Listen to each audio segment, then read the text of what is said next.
Alô galera, sejam bem-vindos para mais um vídeo de nosso canal Antenados na História. Eu sou o professor Carlos, professor de História, e hoje iremos dar continuidade ao nosso assunto falando sobre a Mesopotâmia. Hoje iremos falar sobre sociedade e cultura mesopotâmica, certo? Na aula passada já falamos da importância da Mesopotâmica e formação, desta sociedade tão importante, certo?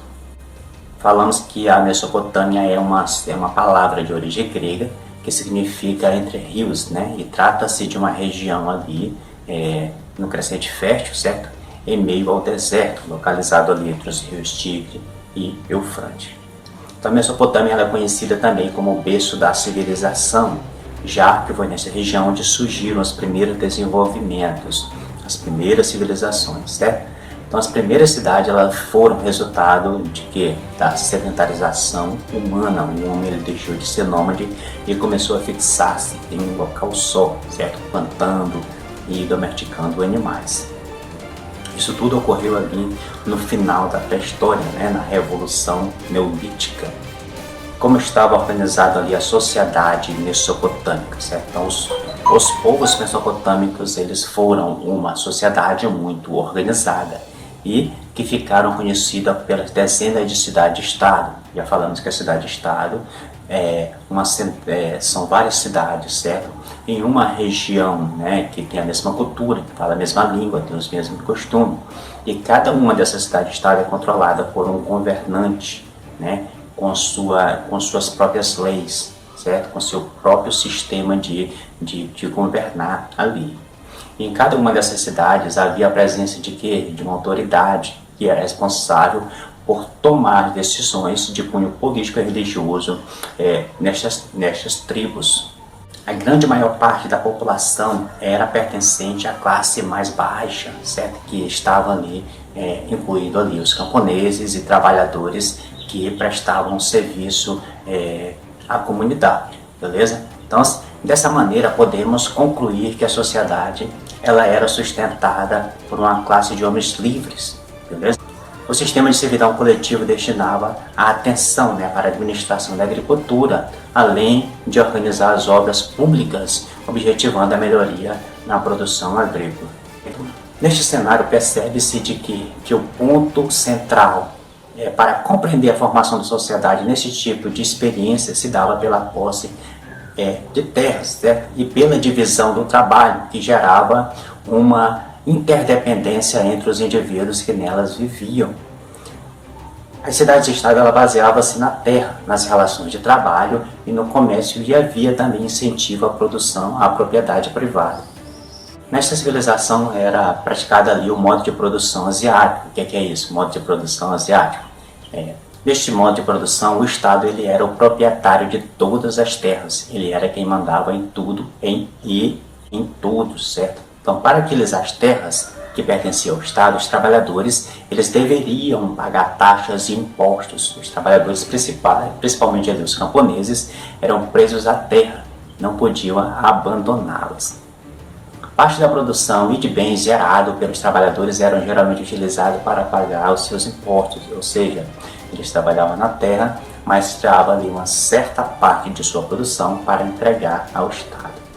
Quando era convocado, todos os trabalhadores livres eram obrigados a trabalhar para o Estado, chamamos de quê? De trabalho compulsório, trabalho obrigatório, certo? Quando tinha uma obra pública, ele tinha que abandonar o seu trabalho no campo e trabalhar na cidade de graça para o seu senhor, para o seu rei, certo? Então, esse tipo de trabalho, que é a servidão coletiva, era muito utilizado ali pelos governantes, para a construção de obras públicas e de grande porte, certo? Para a construção de palácios, de pirâmides, de pontes, de canais e etc.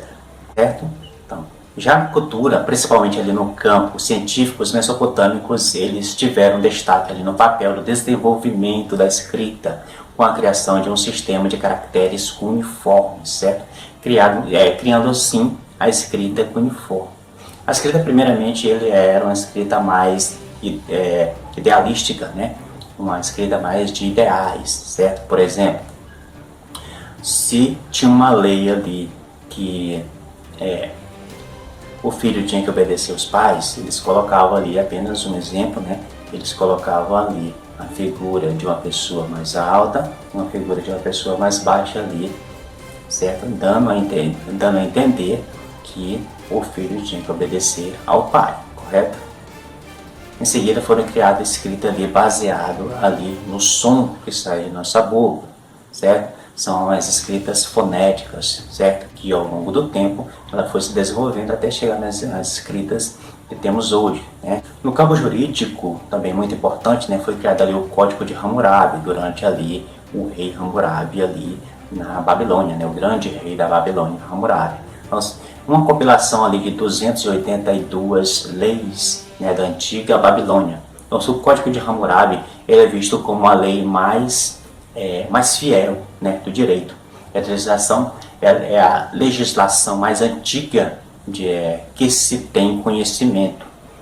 Em seu trecho mais conhecido, né, que é chamada a Lei de Italião, e também está nas Escrituras Sagradas, esta lei de Italião é a regra que cada crime deve ter o castigo correto à proporção ao ato cometido, certo?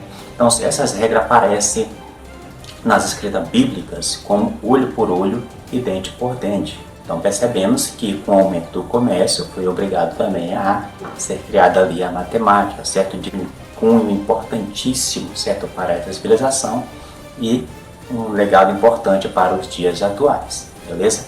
Então, na astronomia, permitiu ali a distinção de estrelas, também a observação de planeta, o desenvolvimento de um calendário lunar com 12 meses de duração. Observe que eles também atuaram ali no campo da astronomia, certo? Observando planetas, né?